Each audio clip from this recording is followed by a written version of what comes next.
जैसा वो कहता है वैसा ही सुनना है, जैसा वो कहे वैसा ही सुनना है। मटकों में पानी भरा गया था, दाखरस नहीं डाला गया था, लेकिन वो पानी दाखरस में बदला कि नहीं बदला, है ना?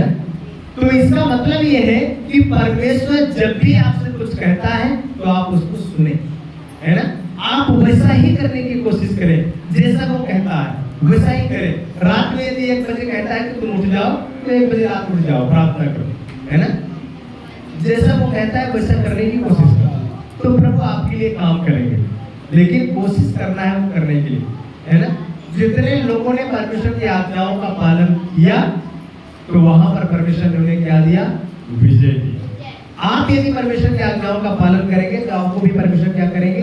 विजय देंगे। Hallelujah, hallelujah. तो शैतान आपके जीवन में क्या चाहता है? एक कील गाड़ना चाहता है ना? उस कील को हम बहुत बेहतरीन तरीके से आपको आगे सिखाएंगे। अभी एक और वचन पढ़िएगा, यूहन्ना रचित सुसमाचार उसका 14 अध्याय उसका 30 वचन को पढ़ लीजिए।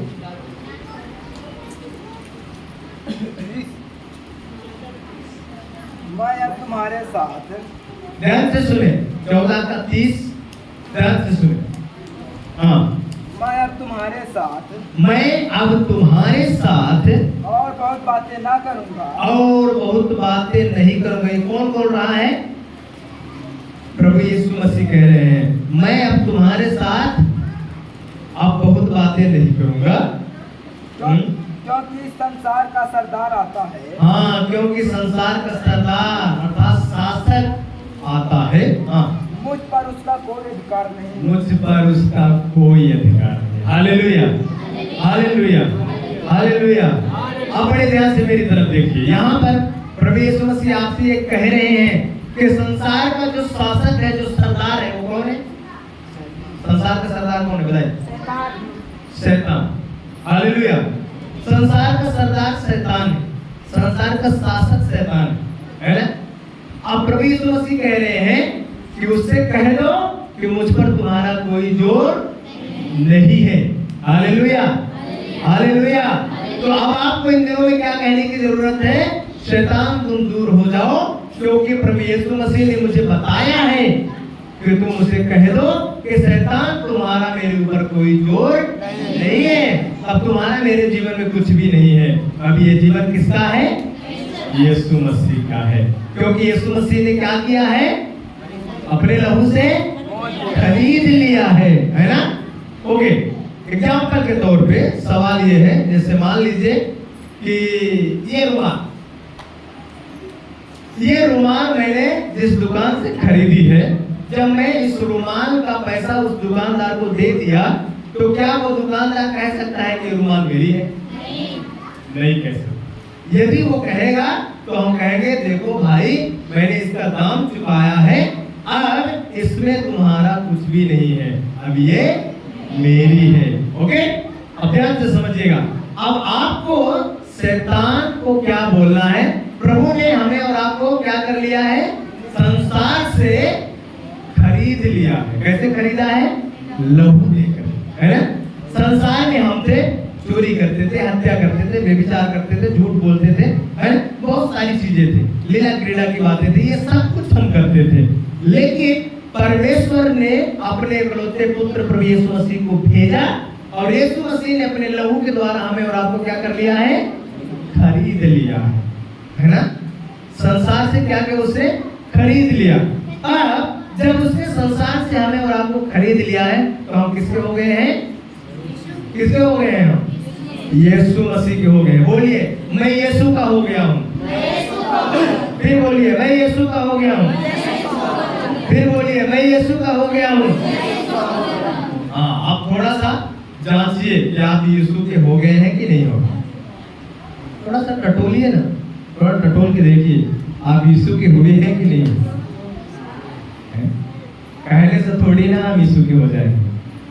थोड़ा टटोल के देखिए। अभी भी पड़ोसी के प्रति हमारे अंदर जी ईर्ष्या है, जलन है, तो हम यीशु के नहीं, है ना? यदि हम यीशु के हो गए हैं तो हमारे अंदर ईर्ष्या जलन आ ही नहीं सकती, है ना? कोई भी ऐसी बात हमारे अंदर नहीं है। हमारे अंदर उनके प्रति हमेशा प्यार की भावना है, है ना, जब हम यीशु के हो जाएंगे, है ना, और तब वो सच्ची शांति हमारे जीवन में आ जाएगी। तब हमारे जीवन में क्या होगा? बाइबल कहती है मन का आनंद अच्छी औषधि है। आपकी दुश्मनी किसी से यदि है, आप जब भी उसको देखते हैं तो आप जलते हैं, तो जब वो व्यक्ति आपके सामने आएगा तो आप आनंदित रहेंगे क्या? नहीं रहेंगे। लेकिन जब आपके अंदर यीशु मसीह की शांति आ जाएगी और आपका किसी के साथ, बाइबल कहती है कि जिसकी ओर परमेश्वर है उसका विरोधी कौन है? आपका विरोधी कोई नहीं है भैया, आपकी ओर परमेश्वर है ना। आपका किसी से बैर नहीं है, किसी से झगड़ा नहीं है आपका, है ना। यदि आपसे कोई झगड़ा करता है तो आपके लिए कौन झगड़ा करेगा? यीशु मसीह। यीशु मसीह आपका क्या है? वकील है ना। यीशु मसीह आपकी बहस कर लेंगे, आपको कुछ करने की जरूरत नहीं है ना। तो इसलिए आपको क्या करना है? आप यीशु के यदि हो गए हैं तो शैतान से बोलना है, शैतान अब तेरा मुझ में कुछ नहीं, अब मैं यीशु का हो गया, है ना।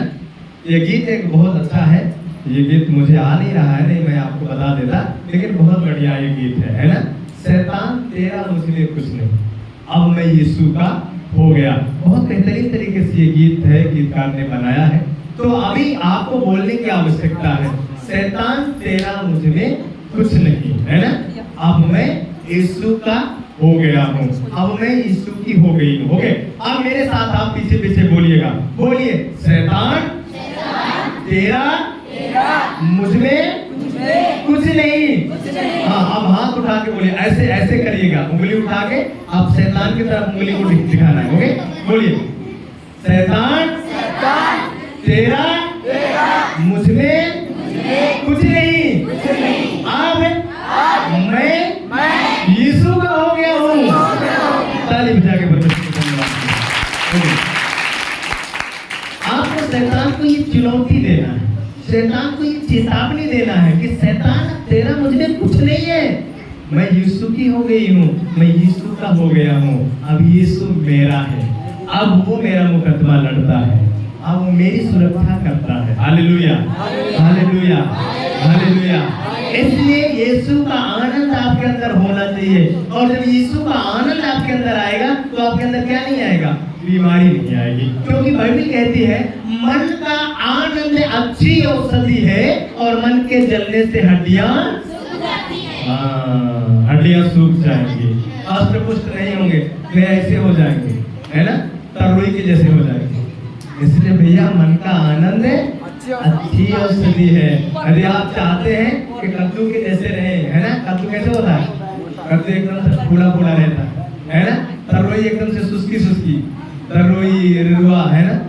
तो आप ऐसे यदि होना है तो भैया आप जलिए कुड़िए, लेकिन यदि आपके मन में आनंद रहेगा तो आपके अंदर एक अच्छी औषधि है, मान लीजिए एक अच्छी दवा आपके अंदर है, बाहर से लेने की जरूरत नहीं पड़ेगी, है ना।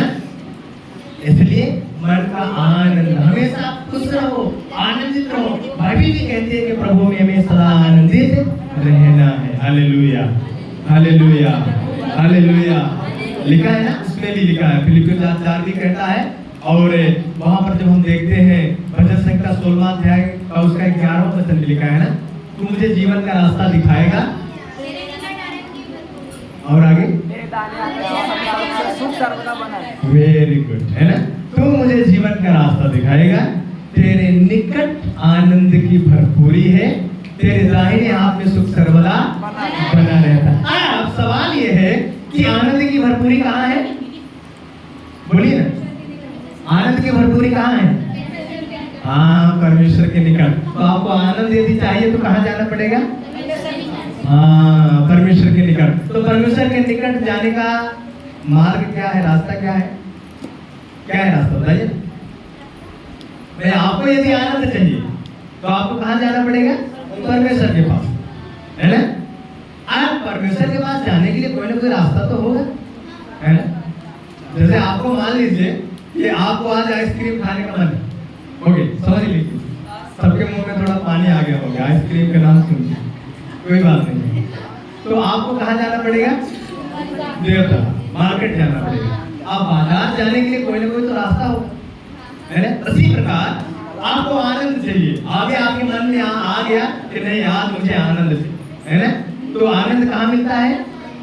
देवतलों में नहीं मिलेगा। आनंद कहाँ मिलेगा? परमेश्वर के पास मिलेगा। आइसक्रीम देवतलों में मिलेगी, आनंद परमेश्वर के पास मिलेगा। ओके, है ना? यदि किसी का नाम आनंद है तो उनको पाने के लिए उनके घर जाना पड़ेगा, लेकिन जो आपके आत्मा में आनंद की जरूरत है वो परमेश्वर के पास मिलेगा। तो आनंद कहाँ मिलेगा? परमेश्वर के पास मिलेगा। अब परमेश्वर के पास आपको जाने के लिए कोई ना कोई तो रास्ता हो। कैसे पहुंचेंगे आप? बताइए, कोई गए हैं कभी परमेश्वर के पास? बोलिए ना, कोई नहीं गए परमेश्वर के पास। भैया मैं तो रोज जाता हूँ, हम तो रोज परमेश्वर के पास जाते हैं, हम तो रोज कोशिश करते हैं उसके साथ ही बने रहे, उसके साथ बने रहने की कोशिश करते हैं। भैया परमेश्वर के पास जाने का एक ही मार्ग है, वो है परमेश्वर का वचन, है ना? वो है परमेश्वर का वचन। परमेश्वर के वचन को पढ़ो और प्रार्थना करो। ये दो ही रास्ते हैं परमेश्वर के पास जाने के लिए, और ये दोनों रास्ते अकेले नहीं चलते, एक दूसरे के पूरक हैं, ये साथ में ही मिलके चलते हैं, है ना? प्रार्थना और वचन यही आपको परमेश्वर तक पहुंचा सकता है, और आप परमेश्वर के पास जाएंगे और वहां से आप आनंद लेकर के आएंगे। Hallelujah, hallelujah, hallelujah, hallelujah. तो परमेश्वर के निकट क्या है?